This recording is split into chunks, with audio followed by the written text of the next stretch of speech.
అక్కడే ఉన్నా నువ్వు రేపు రావాలి అక్క లేదు కదా నువ్వు రాదు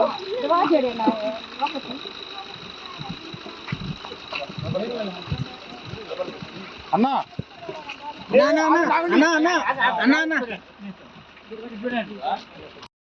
భారీ వర్ష సూచన ఉన్నందున ప్రస్తుతం వాజేడు మండలంలోని వాగులు పొంగుతున్న బ్రిడ్జిలు కూడా బ్రీచ్ అయ్యే అవకాశం ఉన్నందున గర్భిణీ స్త్రీలు ఎవరైతే ఈ నెల 15వ తారీఖు వరకు ఆగస్టు 15వ తారీఖు వరకు ఎవరికైతే డెలివరీ డేట్ ఉందో వాళ్ళందరినీ కూడా గౌరవ జిల్లా అధికారి జిల్లా కలెక్టర్ గారి ఆదేశాల మేరకు వీరిని హాస్పిటల్కి కానీ లేదా వారి బంధువుల ఇంటికి కానీ తరలించడం జరుగుతుంది.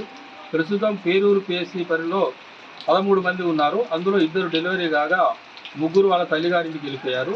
ఇంకా 8 మందిని మేము ఈరోజు షిఫ్ట్ చేయడం జరుగుతుంది. పేరూరు నుంచి 5గురిని, టేకులగూడెం నుంచి ఒకరిని, అలాగే మన పెద్దగొల్లగూడెం నుంచి ఒకరిని షిఫ్ట్ చేయడం జరుగుతుంది.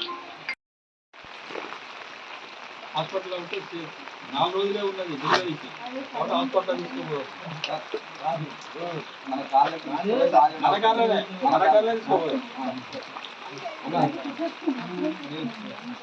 అసలైన తొలి వెలుగు. ఫాలో వాట్సాప్ @తొలి వెలుగు official.